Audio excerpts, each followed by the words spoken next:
Oui, bonjour les gars, bonjour, bonsoir et bienvenue sur la chaîne GLM TV, votre chaîne de conseils, de pédagogie, de développement personnel, de crypto-monnaie, des affaires, de tout, de beaucoup de choses. Aujourd'hui, notre conférence va porter sur la décision de la CEDEAO d'intervenir militairement au Niger. Et la question plus précise, c'est de savoir si c'est une décision de la CEDEAO ou bien c'est une décision de quelques pays de la CEDEAO. Parce qu'il faut distinguer selon qu'il s'agit d'une décision de la CEDEAO, l'instance communautaire sous-régionale, ou bien de quelques pays de la CEDEAO. La CEDEAO compte combien de pays? La CEDEAO compte 15 pays. On est d'accord. Sur les 15, 3 pays se sont désolidarisés de la décision ou des sanctions prises et après le coup d'État. C'est-à-dire, une fois le coup d'État perpétré, une fois l'exécutif renversé, une fois le président Mohamed Bazoum renversé, déposé, casé quelque part, la CEDEAO s'est précipitée. Je dis bien la CEDEAO. Ok. Donc, si on convient avec moi que la CEDEAO est composée de 15 pays membres, à la suite de la décision précipitée de sanctionner économiquement des sanctions inhumaines, illégitimes, dégradant, humiliant, 3 pays de la sous-région et 3 pays membres de la CEDEAO se sont immédiatement désolidarisés, se sont immédiatement déclarés ne pas être concernés par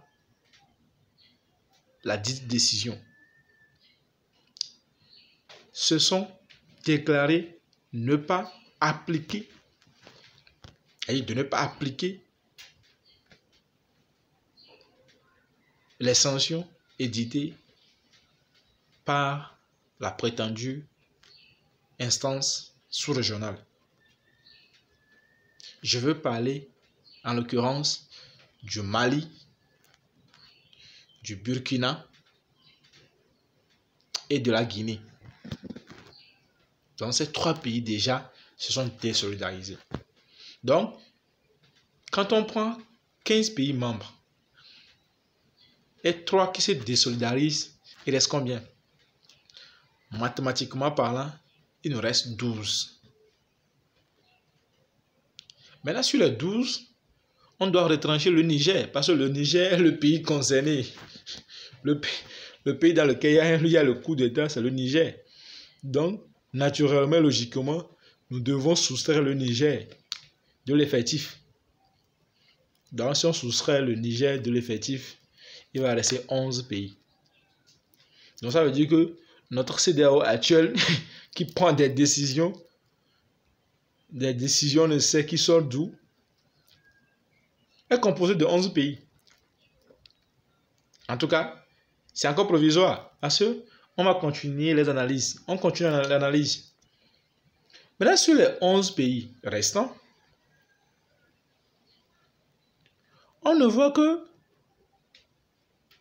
quelques pays qui sont tellement arrogants, orgueilleux, qui se vantent, qui se montrent, qui font preuve d'un zèle extrême. On se demande s'ils ont un problème personnel au fait avec le Niger, le peuple nigérien, ou bien s'ils ont un compte à régler aux autorités actuelles de la transition en fait. Je veux parler notamment de la Côte d'Ivoire, de Ouattara. Ado. Je veux parler de Ado. Je veux parler également du Sénégal, de Macky Sall. Du Nigeria, de Ahmed Bola Tinubu, le président actuel de la CEDEAO. Et du Bénin de Talon, Patrice Talon, Athanas Guillaume. Donc ce sont ces 4 pays-là qui clairement disent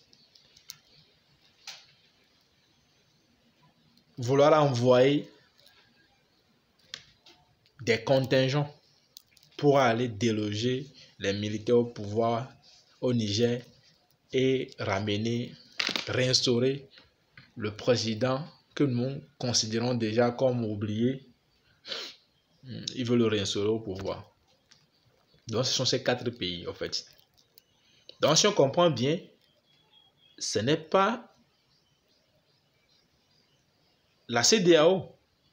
Parce que déjà 4 sont sortis. Il reste 11. Sur les 11 pays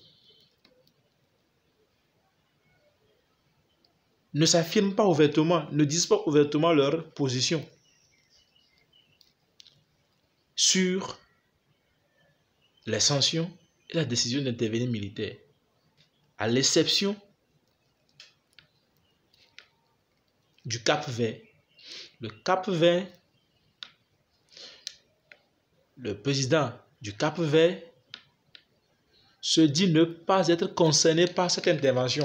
Eux, publiquement, ils l'ont dit. Manifestement, ils l'ont dit. Clairement, ils l'ont dit.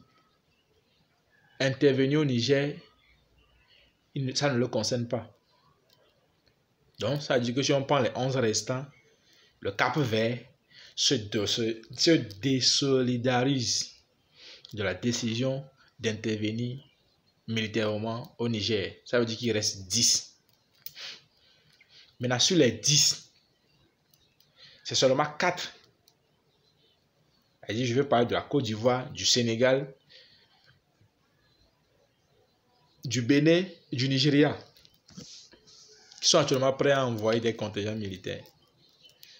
Qu'en est-il des 6 restants? Parce que si c'est 10 et c'est 4 qui se prononcent ouvertement, qu'en est-il des 6 restants?